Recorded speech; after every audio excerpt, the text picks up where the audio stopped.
그리는 사람들이 야생동물을 그려드릴 때 처음 이제 뭐 호랑이나 뭐 사자나 이런 야생동물을 그려드릴 때 이제 훈련장에 들어갈 때 네 발이 달려 있는 그 다리가 4개짜리 의자를 들고 간다는 겁니다.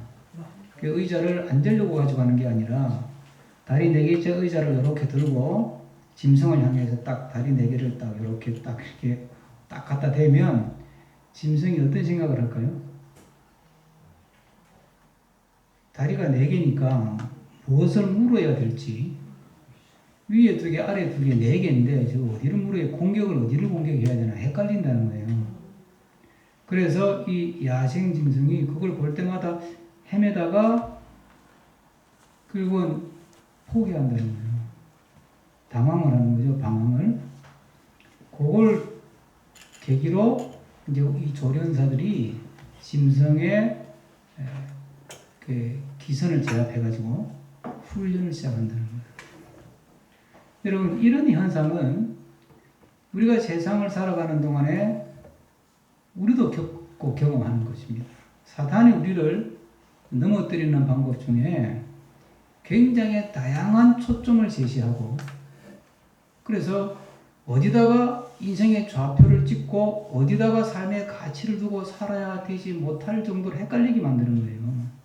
돈, 또는 인권, 또는 권력, 또는 쾌락, 이런 우리 삶에 필요한 것들이 많거든요. 이게 전부 다 중요한 것들이잖아요. 돈도 있어야 살고, 인권도 중요하고, 또 사람이 사는 게 즐거워야 되잖아. 그러니까 이런 것들을 가지고 우리한테 툭툭 의자 다리 4개를 제시하듯이 이렇게 다양한 초점들을 줘가지고 우리가 살면서 인생의 좌표를 어디다 찍어야 되나 당황을 하게 만드는 거예요. 그러면서 길을 잃게 만들고 헷갈리게 만들고, 그래서 인생을 살아놓고 한 50년, 한 60년 살다가 뒤를 돌아보면 내가 허살았구나. 내가 정말 뭐가 중요한지 모르고 살았구나. 예? 영화 대사처럼 뭐가 중요한데, 예? 그것도 모르고 그냥 열심히 달려가 살다 보니까 살아온 삶의 흔적이 허망한 거예요. 그게 지금 중년들이 겪고 나이 든 세대들이 겪는 문제잖아요. 여러분들은 인생의 가치를 어디에 두고 사십니까? 예? 지금까지 어디에 인생의 가치를 두고 살았습니까? 삶의 좌표를 찍는다면 여러분들은 어디에다가 좌표를 찍고 살았습니까? 내비게이션을 작동하면서 우리 운전을 할 때 운전 딱 시동 걸고 제일 먼저 하는 게 뭐예요? 좌표를 찍습니다. 강남 연동교에 딱 찍든지. 근데 이 강남 연동교의 좌표를 여러분들 검색을 해보면요, 2개가 나와요. 개포동에도 나오고 여기도 나와요. 적거리 상적동도. 2개가 뜰 때 그걸 잘못 누르면, 개포동 누르면 차가 어디로 가요? 개포동 가는 거예요. 네? 인생이 똑같은 거예요. 여러분들은 지금까지 어디에다가 인생의 좌표를, 인생의 길의 좌표를 찍고 지금까지 살아왔습니까? 오늘 말씀을 통해서 내가 정말 인생의 좌표를 제대로 찍고 사느냐, 또 제대로 가치를 두어야 될 곳에 제대로 가치를 두고 내가 살았느냐 돌아보면서 우리 삶이 더 의미 있고 보람 있고 가치 있고 또 하나님이 받으시고 또 하나님의 복이 임하는 그런 삶을 살아가는 우리 모두가 되기를 축복합니다. 유대인들의 6월절 식사는 굉장히 그 절차가 복잡하고 그리고 굉장히 정교합니다. 크게 5 내지 6단계로 이어지고요. 물을 탄 포도주를 전체 4번 마십니다. 4번. 처음에 시작할 때 마시고 중간중간에 마시고 마지막에도 마시고. 그래서 오늘 포도주 마시는 장면이 나오잖아요. 우리는 유대인이 아니니까 이걸 잘 모르는데 유대인들은 이 6월절 식사를 아주 오랫동안 준비합니다. 그리고 그 6월절 식사를 통해서 하나님이 우리를 애굽에서 구원해 주시고 또 우리를 광야에서 지켜주시고 가나안 땅에 정착하게 해주시고 나라를 이루게 해주시고 그런 은혜를 되새기고 감사하면서 다시 인생의 삶의 초점을 하나님께로 맞추자. 그런 이제 뜻을 담아서 6월절 이 식사를 굉장히 많은 돈을 들이고 많은 시간을 들여가지고 6월절 식사를 하는 겁니다. 이 식사에는 절대 빠지는 법이 없어요. 정통 종교적 유대인들은 외국 갔다가도 웬만하면 돌아오는 거예요. 그러고 앉아서 유월절 식사를 하기 때문에 이게 굉장히 정교하게 준비가 되고, 먹는 것도 포도주만 먹는 게 아니고 쓴 나물 먹죠. 채소 먹죠. 이게 다 광야에서 먹었던 거니까. 그러면서 그 순서 중에서 여러 가지 음식 먹는 것 중에서 가장 클라이막스가 뭐냐면 양의 고기를 먹는 겁니다. 유월절 잔치를 준비하는 것 중에 제일 엄격하게 정결 예식을 해가면서 마련하는 음식이 뭐냐면 양고기예요. 양을 잡아가지고 정결 예식이라는 게 뭐냐면, 유대인들은 음식을 그냥 아무 물이나 씻지 않습니다. 아무 그릇에나 씻지 않고 그들의 정결 예식에 따라서 그걸 씻는 거예요. 그 코시오라고 하는 유대인의 음식이 있잖아요. 그런 환경과 그런 절차를 따라서 만든 음식을 코시오라고 해요. 코시오 포도주도 있고 코시오 고기도 있고, 이제 한때 뭐 강남에 그 바람 불었잖아요. 그 건강하는 거라고. 그러니까 그 양고기를 잡을 때 코시오 예법에 따라서 양고기를 잡고 그걸 먹는 겁니다. 그게 가장 클라이막스예요. 그게 왜 클라이막스냐면, 유대인들의 애굽에서 나올 때 마지막 날 밤에 양고기를 잡아서 양고기를 먹게 했잖아요. 그리고 떡도 먹고 쏨나물도 준비하고, 그러면서 양고기 잡은 걸 어떻게 했어요? 그 피를 자기 집 임방 좌우 설주에다가 발랐단 말이죠. 그걸 딱 피를, 그 양의 피를 발라놓은 집은 죽음의 사자들이, 죽음의 천사들이 와서 장자들의 목숨을 빼앗아가는 심판을 하나님이 내릴 때, 10가지 재앙 중에 마지막 재앙이죠. 그럴 때 이 죽음의 천사들이 확 휘날리고 다니면서 그 양의 피가 발려있는 집은 통과, 패스 오버, 패스 오버, 넘어갔단 말이죠. 그래서 그걸 유월했다는 거예요. 유월, 우리 월당 그러잖아요. 유월. 그러니까 이 하나님의 그 심판의 사자들이 애굽 전역을 휘젓고 다니면서 어디에 살던 관계없이 양의 피가 발려져 있는 집은 쫙 가다가 통과, 쫙 가다가 통과. 그래서 그게 유월절이 되고, 그 양의 피가 발려져 있는 집에는 장자의 목숨이 그대로 보존된 거예요. 사람의 장자만이 아니라 짐승의 첫 새끼까지도 다 온전하게 살아났어요. 그 하나님의 은혜를 마음에 간직하기 위해서 이 사람들은 유월절 행사를 하기 때문에 제일 중요한 음식이 양을 잡아서 양고기를 먹는 거예요. 그런데 오늘 예수님이 이 생애 공생의 3년을 마치면서 마지막으로 지금 유월절 식사를 하는 거거든요. 근데 양고기 먹었다는 이야기가 있어요, 없어요? 없어요. 빵하고 포도주밖에 안 나와요. 빵하고 포도주밖에. 그 양고기를 왜 안 먹어요? 그럼 이 유월절 식사가 아니에요. 일반 식사지. 평소에 이 사람들은 빵하고 포도주 가지고 식사하는 사람들이니까. 안식일 식사 같으면, 금요일 6시에 먹는 안식일 식사 같으면 그렇게 먹어도 되지만, 유월절 식사는 양고기를 먹어야 된다는 거예요. 양을 잡아가지고. 그런데 양을 잡아라는 말씀도 없고 양고기를 먹는 이야기가 아예 안 나오는 거예요. 가장 클라이막스고 가장 핫한 순서인데 왜 그럴까요? 이 시간부로는 지금부터 이 유월절 식사의 초점은 지금까지는 양고기였지만 이제부터는 속죄의 어린 양으로 와서 십자가에서 희생의 속죄의 죄물이 되어서 죽임을 당하는 내가 양이다. 그래서 이 피를 마시면 내 피를 마시는 거고 이 빵을 먹으면 내 몸을 먹는 것이다.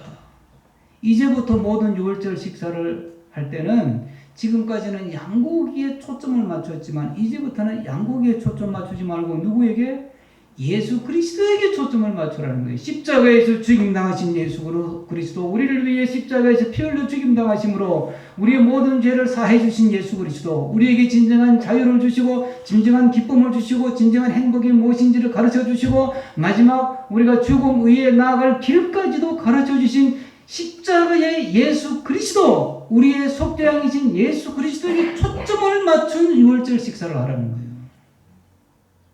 아무리 잘 차려도 양고기 없으면 유월절 식사가 아닌데, 그러면 지금은 우리가 예배를 드리잖아요. 아무리 예배를 뭐 찬양 아주 뭐 수십 명의 찬양대가 앉아가지고 세계적인 지휘자가 지휘를 하고 세계적인 반주자가 반주를 하고 아주 그냥 세계적인 화성을 가지고 명곡을 찬양하고 찬양을 드리며 예배를 드리고, 예?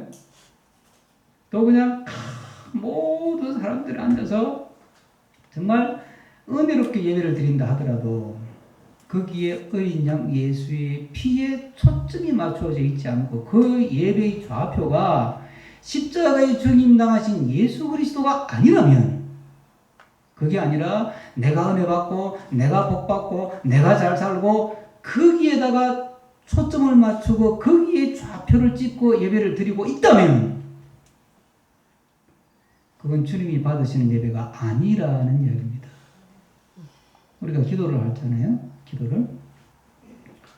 기도를 하는 것도 중요하지만 기도의 초점이 어디에 있느냐. 기도해가지고 내가 부자되고 우리 자식들 잘 되고 내 남편 승진하고 집도 사고 땅도 사고, 예? 좋은 차도 사고, 거기에만 초점이 가 있다면, 거기에 내 기도의 좌표가 찍혀 있다면 그 기도는 주술적이고 미신적이고 사탄적인 기도는 될 수 있어도 성령이 함께 하시는 기도가 되기는 불가능하다는 거예요. 여러분, 우리가 하나님 앞에서 예배를 드리고 기도하고 찬양하고 믿음의 행위를 할 때 모든 초점이 예수 그리스도에게 맞추어지기를 주의 이름으로 부탁합니다. 오늘 우리가 이제 일 마치고 산에 이렇게 산책하지 않습니까? 그걸 제가 등산 예배라고 붙였어요. 사실 뭐 등산이라고 할 만한 코스는 아니에요. 만만하게 그냥 걸으면 되는 거니까. 근데 왜 제가 예배라고 했느냐? 여러분, 똑같은 산행을 해도 꽃을 채집하기 위해서 산행을 하면 꽃 채집하는 거예요. 예? 사진 찍는 사람들 출사하잖아요. 카메라 들고 사진 찍으려고 다니잖아요. 그럼 그 사람은 그냥 사진 찍으러 간 거예요. 그림 그리는 사람, 예? 이젤 들고 가가지고 높은 산에 올라가가지고 전망 좋은 거 바라보면서 이젤에 그림 그리고 앉아서 그냥 몇 시간을 앉아있다가 내려온다면 그 사람은 그냥 그림 그리러 산행을 한 거예요. 그런데 산에 가서 걸으면서 나무를 보면서 새 소리를 들으면서 벌레 소리를 들으면서 그 소리를 들으면서 하나님을 생각하고 그 숲길을 걸으면서 예수님을 생각하고 그리고 마음으로 주님을 찬양하고 기도하면서 산행을 했다면 뭐 한 거예요? 예배한 거예요. 여러분, 우리의 삶이 예배가 되고 우리가 드리는 이 예전의 예배가 예수 그리스도에게 초점을 맞추고 예수 그리스도를 좌표로 삼아서 드리는 예배가 되고 찬양이 되고 삶이 돼서 우리의 삶이 온전히 하나님이 받으시고 하나님이 기뻐하시는 삶이 되기를 주의 이름으로 축복합니다. 근데 사람들은 자꾸, 사탄은, 세상은 자꾸 사람에게 초점을 맞추는 거예요. 이게 문제예요. 그러다 보니까 가치의 혼돈이 오는 거예요. 그럼 이 시대의 가장 큰 문제 중에 하나가 가치의 혼돈을 부추기는 시대예요. 가장 대표적인 게 인권이라는 가치입니다. 인권은 중요하죠. 너무너무 중요하죠. 인권 사상은 성경으로부터 나왔고 기독교적인 세계관에서 나왔잖아요. 천부 인권설 들어보셨죠? 인권은 하나님이 부여해 준 것이다. 그렇잖아요. 하나님이 형상으로 우리를 만들었으니까. 인간이 얼마나 소중해요. 그러니까 그 인간의 권리를 지켜야 된다. 전적으로 옳은 이야기예요. 근데 여러분, 이 인권이라는 것을 최고의 가치 자리에 놓고 내 모든 공부, 내 모든 정치 행위, 내 모든 경제 활동, 내 모든 삶을 인권이라는 것에다가 좌표를 찍고 살기 시작하면 어떤 문제가 생긴 줄 아세요? 동성애를 합법화하는 거예요. 왜? 그 사람은 태어날 때부터 동성애 성향이 있었대. 그래서 그 사람은 성적 취향을 동성애 취향을 갖고 태어났어. 그러니까 그거는 그 사람의 어떤 취향이야. 예? 그러니까 그 사람의 취향, 그 사람의 인권이라는 거지. 그러니까 이것은 정당한 것이고 합법화시켜줘야 된다는 거예요. 자, 그럼 물어봅시다. 사람은 우리가 누구나 다 우리 속에 남의 걸 갖고 싶고, 예? 그렇죠? 남을 밟고 더 높은 자리에 올라가고 싶고, 또는 심하게 이제 심리학에서 말하는 걸로 하면 폭력성을 갖고 태어난다는 거예요. 예? 인간은 폭력의 본능이 있잖아요. 쾌락의 본능 같은 게 있잖아요. 그러면 나는 태어날 때부터 폭력성을 갖고 태어났어. 그럼 내가 때리고 싶을 때 아무나 잡아가 두드려 패고, 왜 그랬냐? 내 취향이야. 내 취향이야. 내 인권이야, 이거는. 안 되잖아요. 그럴 수 없지 않습니까? 근데 뭐예요? 동성애는 취향이라고 받아들이는 거예요. 근데 교회는 이걸 반대해요. 왜 반대하느냐? 성경의 가르침은 동성애가 죄라고 보는 거예요. 동성애는 하나님의 질서를 깨뜨리는 것이고 하나님이 만들어놓은 아름다운 세계를 파괴시키는 행위다. 남자와 여자로 창조하셔서 서로 결혼해서 가정도 이루고 생육하고 번성하면서 세상을 풍요롭게 만들고 세상을 잘 다스려서 더 좋은 세상으로 만들려고 남자와 여자로 창조해서 남자와 여자의 역할들이 있게 하시고 서로 조화를 가지면서 화모니를 이루면서 좋은 세상을 만들어서 행복하게 살라는 게 하나님의 뜻이에요. 그런데 남자가 여자가 되고 여자가 남자가 되고 그럼 이게 막 엉켜버리잖아요. 뒤죽박죽이 되잖아요. 혼돈이 오잖아요. 그럼 하나님의 창조세계가 유지보존이 안 되는 거예요. 그래서 우리는 이걸 죄라고 규정을 하는 것입니다. 죄는 취향의 문제가 아니에요. 여러분. 예? 음식점에 가가지고 뭐 먹을래요? 자, 주문합시다. 나는 짜장. 짬뽕 나는. 난 볶음밥. 괜찮죠? 그건 취향이에요. 짜장면 먹는다고, 뭐 짬뽕 먹는다고, 볶음밥 먹는다고 누가 무슨 말 하겠어? 그건 그 사람의 관심이고 그 사람의 취향인데. 그건 법을 어기는 문제가 아니고 죄의 문제가 아니잖아요. 그러니까 동성애는 죄라고 하는 것을 전제로 해야 이게 문제가 해결이 되는데 이걸 동성애가 개인적인 취향이다, 인권에 해당되는 것이다. 그래버리니까 이거는 가치에 혼돈이 와버리는데 이게 많은 젊은이들이 왜 교회가 자꾸 차별금지법 반대하냐, 교회는 차별하지 말라고 가르치면서 왜 사회를 금지하자는 걸 반대하냐 그러는데 우리는 차별을 금지하는 것을 반대하는 게 아니에요. 남자 여자 차별하면 안 되죠. 예? 외국인 노동자라고 차별하면 안 되죠, 당연히. 예? 내가 좀 잘 산다고 못 사는 사람한테 갑질하면 당연히 안 되죠, 그거는. 예? 피부 색깔 다르다고 무시하면 안 되죠. 그건 당연히 안 되지. 왜? 그건 하나님께서 세상을 아름답게 다양하게 만들었으니까. 사람을 만들 때는 남자와 여자라고 하는 모습으로 만들었잖아요. 그럼 그걸 그대로 존중해야 되지. 근데 이걸 섞어버리고 바꿔버리면 이거는 죄라는 거니까요. 이거는 취향의 문제가 아니에요. 인권의 문제가 아니라니까요. 그래서 우리가 반대하는 것은 차별을 금지하자는 걸 반대하는 게 아니고 그 속에 들어있는 성적 취향을 그대로 인정하고 합법화하자는 그 부분을 반대하는 거예요. 기독교는 너무 독선적이고 말이야. 이 좋은 걸 왜 반대하냐. 그러면 젊은 친구들은 맞아, 이 교회가 너무 독선적이가 이러고 자꾸 속아 넘어가는데 여러분, 이 사탄은 자꾸 가치를 혼란을 시켜가지고 우리가 무엇이 옳은지 그르는지 판단을 하지 못하도록 만드는 거예요. 우리가 이 세상에 살아가는 동안에 어디에 가치를 두고 살 것이냐, 또 내가 가지고 있는 가치의 좌표를 어디에다가 찍고 살 것이냐. 우리는 하나님의 말씀을 따라 살고 주의 영광을 위해 사는 것에 내 인생의 좌표를 찍고 공부를 하든지 연애를 하든지 사업을 하든지 집에서 설거지를 하든지 내가 어떻게 설거지를 하는 것이 하나님께 영광이 되고 주님이 기뻐하는 설거지냐. 내가 어떻게 손님을 대하고 내가 어떻게 공부를 하고 어떻게 장사를 하고 어떻게 돈을 벌고 어떻게 돈을 쓰는 것이 하나님이 기뻐하시고 예수 그리스도에게 기쁨이 되는 것이냐 하는 것에 딱 좌표를 찍어 놓고 그렇게 쫙 살아가면 하나님께서 그 삶을 들어 서실 줄로 믿습니다. 오늘 본문에 보면 제자들에게 예수님이 유월절 식사 준비하는데 너희들 예루살렘에 들어가서 어떤 사람을 찾아라 그래요. 아무에게 가서 그래요. 아무에게나라는 말이 아니에요. 그죠? 아무에게나가 아니고 18절에 보면 아무에게 누구에게 그런 뜻입니다.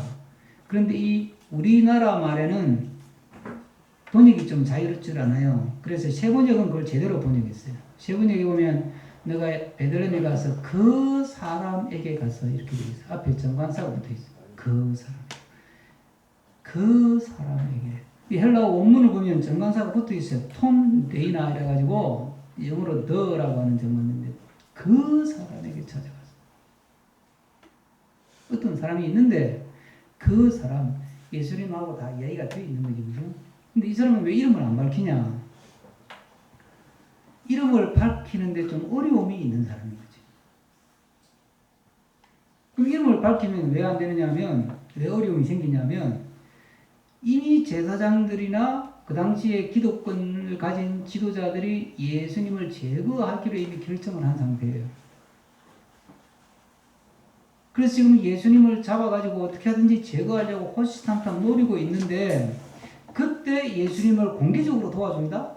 그것도 혼자 살짝, 예수님 혼자만 살짝 숨겨주는 게 아니고, 제자들 12명까지 떼거리로 오는데, 왔는데 거기서 그냥 한상 차려놓고 유월절 식사하는 자리를 만들어가지고 음식까지 준비해가지고 예수님 포함해서 13명을 초청해서 유월절 식사를 하도록 자리를 제공한다? 이거는 내가 예수 편이라는 거 들키려고 각오하지 않으면 못하는 행동이에요. 그런데도 이 사람이 하는 거예요. 이 사람이 하는 거예요. 그러니까 예수님은 이 사람의 신분을 숨겨두는 거예요. 그 이름이 드러나든 안 드러나든, 예?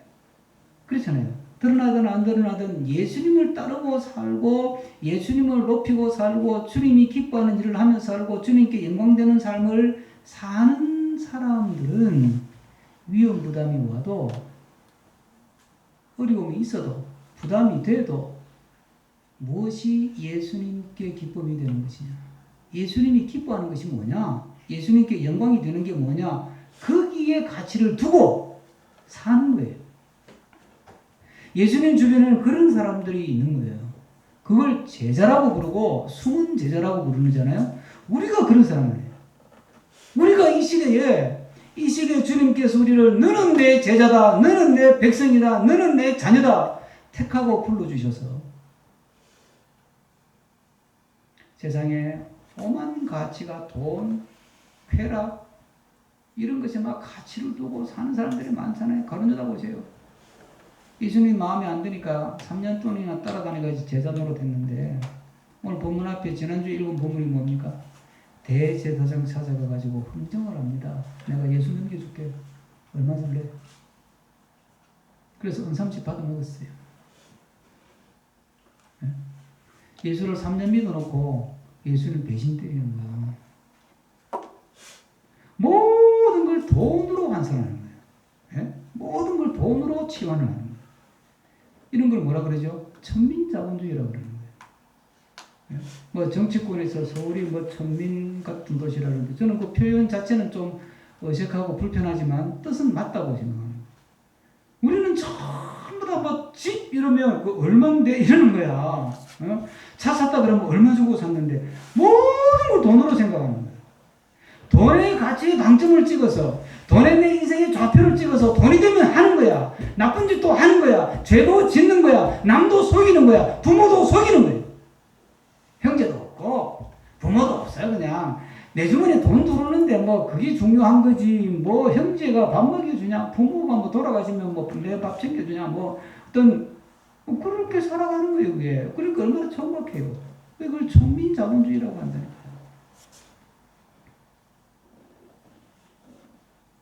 이렇게 살면 좋을 것 같죠?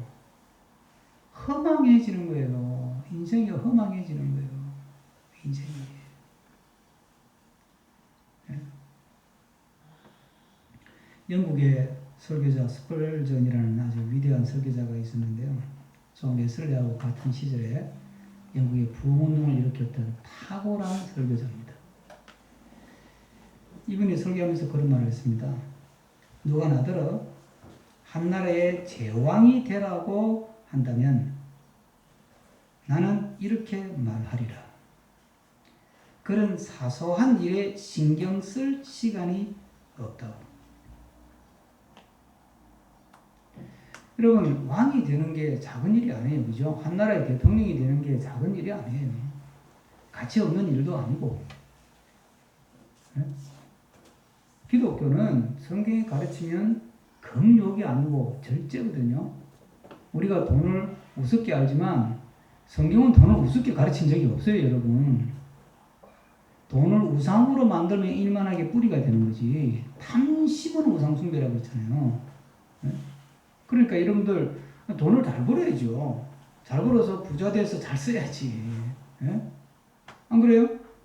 여러분들 앞으로 남은 인생이라도 지금까지도 많이 벌었겠지만 앞으로 남은 인생 여러 가지 방법으로 돈을 잘 벌고 많이 벌어서 주님이 기뻐하는 일에 잘 쓰시기를 축복합니다. 우리 자녀들이 부자 되면 좋겠어요. 우리 자녀들이 예수님 잘 믿고 믿음 생활 잘해서 정말 믿음으로 사업하고 예수님께 초점 맞추고 공부하고 사업해가지고 하나님이 복을 부어주셔서 부자가 되면 좋겠어요. 그래서 하나님의 뜻에 맞게 쓰면 좋겠어요. 그러면 그 인생이 멋진 인생이 되잖아요. 여러분, 왕이 되는 게 한 나라의 대통령이 되고 장차관이 되고 하는 게 사소한 일은 아니에요. 이 말의 뜻은 뭐냐면 나는 말씀을 전하는 사람이다. 나는 설교자인데.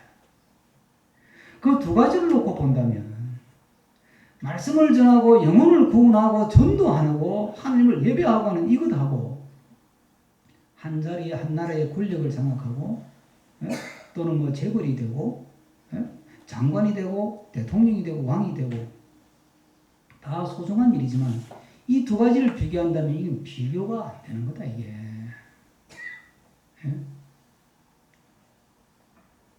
우리 이제 배한나 집사가 교사로 있지만 아이들을 잘 가르치잖아요.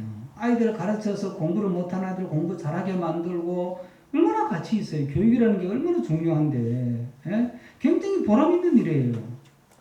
그러나 그 아이에게 하여튼 잘 가르치면서 그 아이를 위해서 기도하고 그 영혼을 위해서 기도하고 잘 해가지고 이 아이가 우리 배한나 선생님 영향을 받아서 교회를 나가게 돼가지고 예수님 믿게 됐다. 그러면 그 아이가 공부를 못하는 아이가 배집사 만나가지고 공부를 잘하는 아이로 성장한 것도 가치 있지만 그 아이가 예수님 믿어서 구원받는 자녀가 된다면 더 가치 있는 거예요 이게.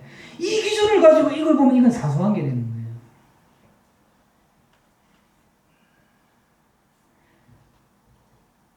가치의 초점을 어디에다 두고 계세요? 어디에다가 가치의 좌표를 찍고 있습니까? 예수 그리스도. 예수 그리스도에게 초점을 두고 예수 그리스도를 위해 사는 것, 주의 영광을 위해 사는 것, 주님이 기뻐하시는 일을 위해 사는 것, 거기에 최고의 가치를 두고 살아가면 인생을 살다 보면 일이 안 될 때도 있고 될 때도 있고 쓰러질 때도 있고 넘어질 때도 있잖아요. 돈 때문에 막 정말 막 잠을 못 잘 정도로 가슴이 답답할 때도 있고 일이 뜻대로 안 돼가지고 뭐 뛰어내리고 싶을 때도 있고 가정에 막 서로 막 마음에 안 들어가지고 막 그냥 막 끝내자 막 그러고 싶을 때도 있잖아요. 안 그래요? 있잖아요. 있습니다. 저 인간 때려 죽이고 싶을 때도 있고 꼴도 보기 싫을 때도 있고 있다 이 말이에요. 그럴 때조차도 우리의 좌표, 우리의 초점을 어디다 두고 살아야 되느냐면 예수 그리스도에게 초점을 딱 두고 넘어지면서도 예수를 놓치지 말아야 되는 거예요. 사업을 실패하면서도 예수를 놓치지 말고 사업의 어려움을 겪고 막 돈이 안 돌아가고 집안에 자식이 속을 썩여서 그냥 이렇게 살아서 뭐하나 싶고 그럴 때도 예수 그리스도를 놓치지 말고 그 좌표가 흔들리면 안 되는 거예요. 나는 어떤 일이 있어도 주의를 지키며 예배를 드리는 것이 내가 가치를 두고 산다. 이런 가치를 딱 정했으면 그건 흔들리지 말아야 되는 거예요. 그럴 때 주님이 약속했습니다. 영혼이 잘 되면 범사가 잘 되고 강건하다. 너희가 먼저 그의 나라와 그의 의를 구하면 이 모든 것을 너희에게 더하여 주신다고. 믿으시죠? 아멘. 근데 오늘 본문을 보면 좀 이상한 게 하나 있어요. 자, 최후의 만찬인데, 최후의 만찬인데 이야기를 하면서 떡을 나누고 포도주를 나누면서 이건 내 몸이고 내 피다. 그러면서 하시는 말씀이 나는 이제 이건 절대 안 먹는다. 언제 먹냐? 다음에 하나님이 우리에게 약속하신 하나님 나라에서 너희들 만나면 그때 거기서 다시 먹을 거다. 그러면 이 최후의 만찬, 오늘날 우리에게는 성만찬으로 발전돼서 전해 내려와진 이 유월절 식사가 그냥 한 번의 식사로 끝나는 것이 아니라 예수님은 이 유월절 식사 최후의 만찬을 뭐하고 연결시킵니까? 영원한 하나님 나라의 삶과 연결을 시킵니다. 이 말은 이런 뜻이에요. 이 양은 한 번 잡으면 해마다 다시 잡아야 되잖아요. 그렇죠? 근데 예수 그리스도의 십자가의 은혜, 어린 양, 속죄 양으로 죽임당하신 예수 그리스도, 그분은 십자가의 한 번 죽음으로 영원히 우리의 속죄자가 되시고 우리의 구원자가 되시고 영원한 약속의 근거가 되는 줄로 믿습니다. 세상은 변해도 예수는 안 변한다 이 말이에요. 이거 먹고 이제부터는 나를 붙들고 살아라. 세상은 변해. 양은 내년에 또 잡아야 돼. 그러나 그럴 필요가 없다 이제는. 여러분 코로나 터져가지고 제일 많이 듣는 말인 거예요. 앞으로 이전같이 살게 될 가능성은 없다. 이 말이 제일 많이 들어요. 그래서 뉴노말의 시대가 온다는 거 아니에요.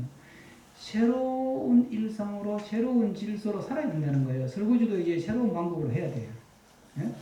옷을 입어도 새로운 방법으로 입어야 되고, 아마 조금 지나면 이 마스크 패션이 나오지 않겠어요? 이미 마스크 패션이 이미 나와서 우리가 모르는 사이에 벌써 마스크하고 옷하고 일체형으로 멋지게 나오는 게 있을 수도 있어요. 그죠? 뭔가 이제 패션도 새로운 패션. 애를 교육을 시켜도 새로운 교육. 이렇게 가야 되는 거예요, 지금. 여러분, 이 코로나19라고 하는 사태는 이거 하나만 보면 안 되고요. 이미 그 전부터 한 15년 전부터 세상은 4차 산업혁명 시대로 넘어섰다 그랬습니다. 4차 산업혁명이 뭐냐면 복잡하게 생각할 거 없고 세상이 굉장히 복잡해지고 다양해지고 그리고 지금 우리가 알고 있는 직업이 거의 70%는 없어지고 우리가 전혀 생각지 못했던 세상이 온다는 거예요. 그래서 뉴노멀이라는 얘기가 나온 거예요. 그 이전에 경제학에서 뉴노멀 다보스 포럼에서 이 말이 처음 나왔는데 장사도 이전에 옛날같이 하면 안 된다. 다보스 4차 혁명 시대에는 새로운 방법의 장사를 해야 되고 제품을 개발해도 새로운 개념의 제품을 개발해야 되는 거다. 지금까지는 공장을 만들어서 땅을 사서 공장 만들어서 제품 만들어서 팔았잖아요. 여러분 우버 또는 여러분 에어비앤비 여행 가는 애들 있잖아요. 우버 자동차 빌려주는 거 이런 거. 아마존 그 사람들이 책 찍어요. 자 아마존만 생각해봐요. 아마존이 책을 찍습니까? 안 찍습니다. 서점이 있습니까? 없습니다. 근데 전 세계에서 책을 가장 많이 팝니다. 우버라고 하는 자동차 빌려주는 회사는 그 사람의 자기들 소유 자동차가 있습니까? 없습니다. 심하게 좀 강하게 표현하면 한 대도 없어요. 사장 타는 차는 있겠지. 다 빌려가지고 자기는 자동차도 안 만들어. 그런데 세계에서 가장 많은 자동차를 갖고 있어. 에어비앤비. 자, 숙소 빌려주는 데죠, 그죠? 숙소 빌려주는 어플리케이션이잖아요. 숙소 빌려주는데요.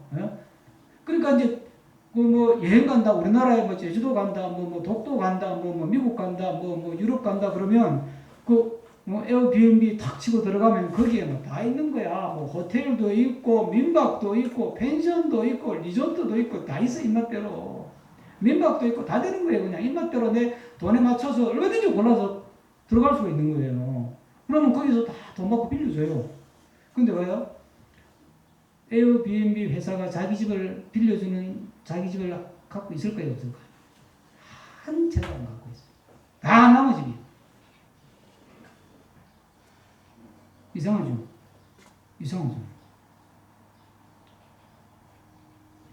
이걸 이제 우리 사회적으로는 플랫폼 비즈니스라고 하는데 어쨌든 뭐야, 이게 완전히 다르잖아요. 이게 새로운 질서가 새로운. 이 말은 뭐냐? 종전처럼 생각하고 살면 안 된다. 자, 거기서 우리가 뭐 사업하는 사람도 아니고 하니까 너무 심각하게 더 갈 것도 없고, 우리가 거기서 깨달아야 될 영적인 교훈이 뭡니까? 세상은 계속 변한다. 계속 새로운 질서가 나올 거예요, 이제 앞으로. 계속 새로운 질서, 계속 새로운 법, 계속 세상은 계속 변하는 거예요. 그러면 우리가 뭘 보고 살아야 됩니까? 세상을 보고 살면, 적응했다 싶으면 또 바뀌어. 그럼 또 새로운, 또 뉴노멀이 또 나와. 그럼 거기 또 적응했다 싶으면 또 바뀌어. 됐다 싶으면 또 바뀌어. 그럼 어떡하라는 거예요? 여러분, 제가 이야기를 아무리 지금 막 땀 흘리면서 해도, 여기 앉아있는 분들은 거의 80%는 이해가 잘 안 돼요, 이 부분은. 왜냐? 목사님 뭐 너무 그렇게 강조하고 그 흥분 안 하셔도 되는데 너무 좀 이렇게 오버하신 거 아닌가? 이렇게 생각이 들어요. 왠 줄 아세요? 우리 세대만 해도 농부의 아들로 태어난 사람은 평생 뭐하고 살아요? 농사 짓고 살았어. 그렇죠? 아버지가 뭐 농부 누더가면서 나도 농사 짓고 살아야지. 그러니까 대대로 그렇게 몇백 년을 살아온 거예요. 네? 아니 조선시대 아버지가 농부야. 그럼 아들도 농부지. 그러면 손주는 농부지 뭐. 정손주는 또 농사 짓지 뭐. 고손주는 또 농사 짓지 뭐. 대고손주는 또 농사 짓지 뭐.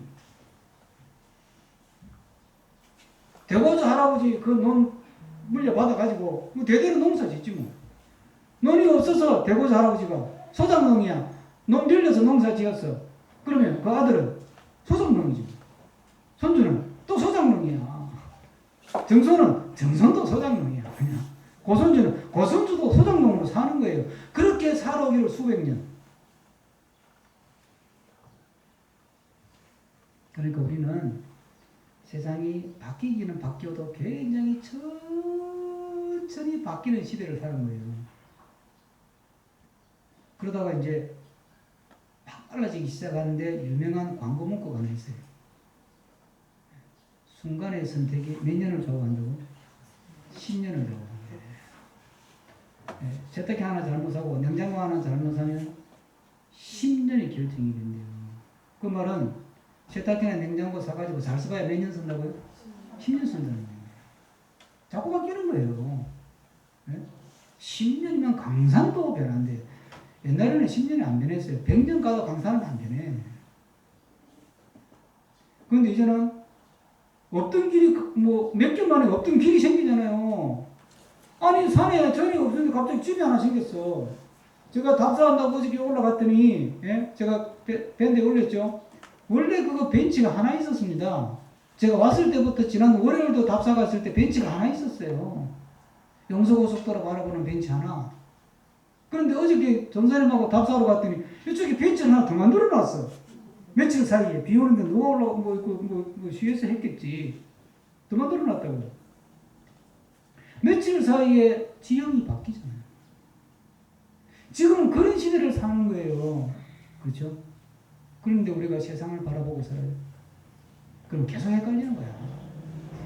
계속. 예수는 어제나 지금이나 내일이나 영원히 변치 않고 동일하신 줄로 믿습니다. 그래서 우리가 예수를 붙들고 살아야 돼요.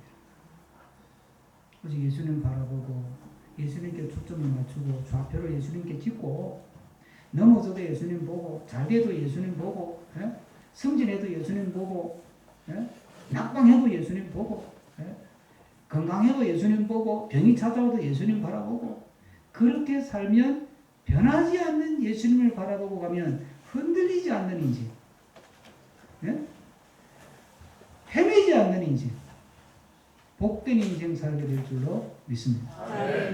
기도하겠습니다. 함께 주신 말